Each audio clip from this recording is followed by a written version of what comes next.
নমস্কার বন্ধুরা, আজ আমি আবারও চলে এসেছি আপনাদের জন্য আরেকটি নতুন রেসিপি নিয়ে। তবে অনেকেই বুঝতে পারছেন আজ আমি কি রেসিপি বানাবো। আজকে আমি বানাবো পটলের দোলমা। তো চলুন দেখি কিভাবে বানানো যায়। তো দেখুন এখানে আমি পটল নিয়ে এসেছি। তো আমি পটলগুলোর সমস্ত বীজগুলো বার করে নিয়ে এসেছি। দেখুন ভেতরে সমস্ত বীজগুলো বার করে নিতে হবে। পটলগুলো চেঁচে নিয়েছি, আমি দুটো রেখে দিয়েছি আপনাদের দেখানোর জন্য। তো দেখুন এভাবে আমি পটলের গাগুলো চেঁচে নিয়েছি আগে। তো এভাবে চেঁচে নিয়ে আমি মুখ দুটোকে কেটে নিয়েছি। 3 ভাগ রাখতে হবে, 1 ভাগ কেটে বাদ দিতে হবে। তো সেইভাবে আমি কেটে নিয়েছি। তবে মাথার অংশটা আমি ফেলবো না, এটা আমার পরে কাজে লাগবে।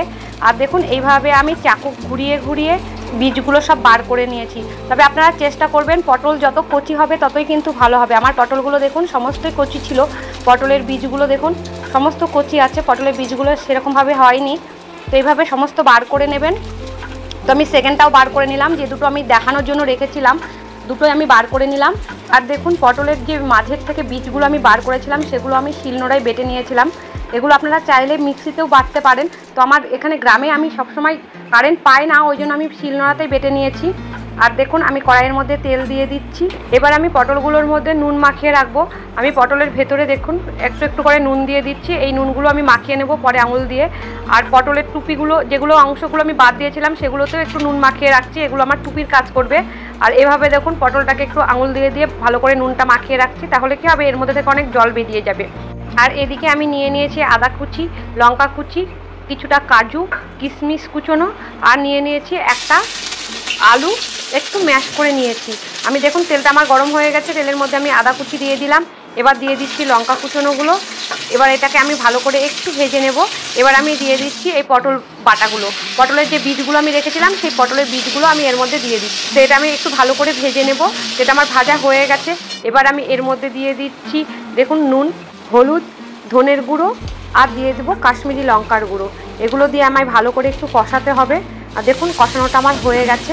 এবার আমি এর মধ্যে দিয়ে দেবো আলু, ম্যাশ করা আলুগুলো দিয়েও আমায় একটু কষাতে হবে। এবার আমি এর মধ্যে দিয়ে দিলাম ছানা। এখানে আমার 1 কিলো ছানা রয়েছে। ছানাটা দিয়ে আমি ভালো করে মিশিয়ে নেব। আর দিয়ে দিলাম কাজু কুচোনো আর কিশমিশ কুচোনোগুলো। এগুলো দিয়েও আমি একটু ভালো করে নাড়তে হবে যাতে মশলাগুলো এর মধ্যে ভালো করে ঢুকে যায়। দেখুন আমার এটা মেশানো হয়ে গেছে। এবার আমি এটা একটা পাত্রের মধ্যে ঢেলে নিচ্ছি। এটা আমায় ঠান্ডা হতে সময় দিতে হবে। তো এটা ঠান্ডা হোক, এরপর আমি নেক্সট প্রসেসটা করে নিই।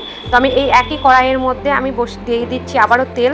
এই তেলের মধ্যে তেলটা আমার দেখুন গরম হয়ে গেছে। এই তেলের মধ্যে আমি এবার পটলগুলো ভেজে নেব। তো দেখুন পটলের মধ্যে কত জল বেরিয়েছে, প্রত্যেকটা পটলের মধ্যে কেমন জল জমে গেছে দেখুন। এবার এই জলগুলো সব আমি ফেলে দেবো, দিয়ে পটলগুলো আমি ভেজে নেব। তো তেলটা আমার গরম হয়ে গেছে, তেলের মধ্যে আমি পটলগুলো সব ছেড়ে দেবো। তো আমার পটলগুলো দেখুন ভাজা প্রায় হয়ে গেল। এটা 50 থেকে 60% কুক করবেন, এর বেশি করতে যাবেন না। এবার আমি পটলগুলো সব তুলে নেব। আর দেখুন পটলের মধ্যে কতটা জল বেরিয়েছিল। তো এবার আমি পটলের মাথার অংশগুলো সব ভেজে নেব ওই একই তেলে। আর এই ফাঁকে আমি কিছুটা মশলা করে নিয়ে আসি। দেখুন আমি এখানে নিয়েছি কিছুটা কাজু, আমন্ড আর 4 মগজ। এগুলো আমার লাগবে, এগুলো আমি পেস্ট করে নিয়ে আসি। তো ততক্ষণে দেখুন আমার এগুলো ভাজা হয়ে গেছে, একটু বেশি লাল হয়ে গেল এটা বাটতে গিয়ে। যেহেতু কারেন্ট নেই আমার শিলেই বাটতে হলো। এগুলো আমি সব তুলে নিলাম। এই তেলের মধ্যেই আমি দিয়ে দেবো ফোড়ন।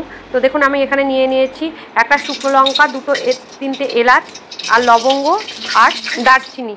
এবার আমি দিয়ে দিলাম পেঁয়াজ বাটা। এখানে আমার 2টো পেঁয়াজ রয়েছে, 2টো পেঁয়াজ আমি বেটে নিয়েছি। পেঁয়াজটাকে একটু ভালো করে ভেজে নিতে হবে।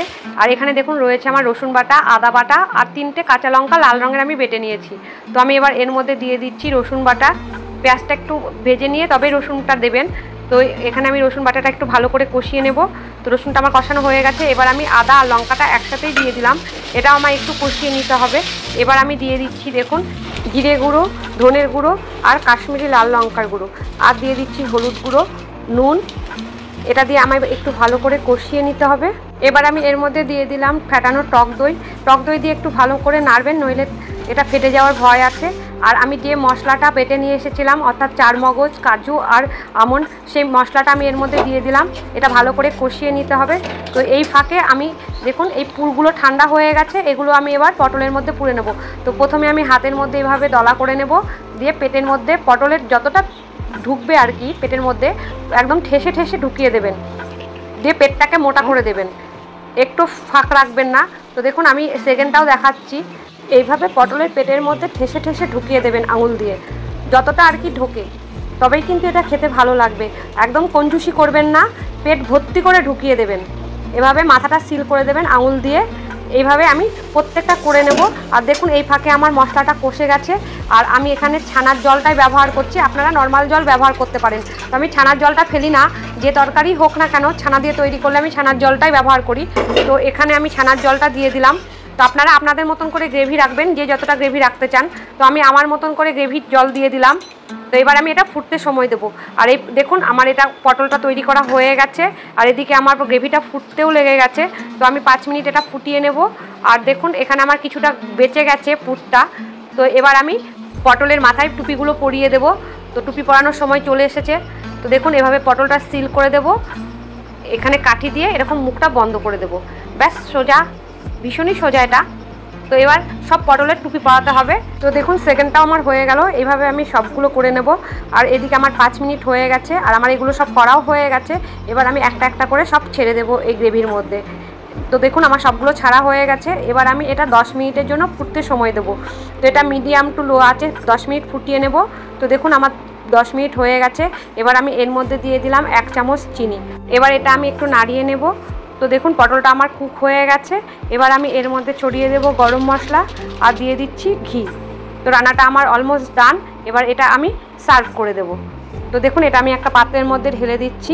এটা দেখতে কি সুন্দর হয়েছে, এটার কালারটাও সুন্দর হয়েছে, আর এটা খেতে তো খুবই সুন্দর লাগে। তো ভিডিওটা এতক্ষণ দেখার জন্য অনেক ধন্যবাদ। ভিডিওটাকে অনেক অনেক করে লাইক করুন, শেয়ার করুন, আর এই চ্যানেলটিকে সাবস্ক্রাইব করে রাখুন, যাতে আগামী ভিডিওগুলো আপনারা খুব সহজে আর তাড়াতাড়ি পেয়ে যান। তো আমি আবারও আপনাদের কাছে রিকোয়েস্ট রাখছি, এই রেসিপিটা অন্তত বাড়িতে একবার বানান আর পরিবারের সকলে মিলে খান। দেখবেন যারা পটল খেতে চায় না তারাও এই পটল পেলে চেটে পুটে এক থালা ভাত খেয়ে নেবে। এটা শুধু ভাত দিয়েই নয়, এটা ভাত, রুটি, লুচি, পরোটা, পোলাও যাই দিয়েই খাবেন না কেন সেটা দিয়েই খুব ভালো যাবে।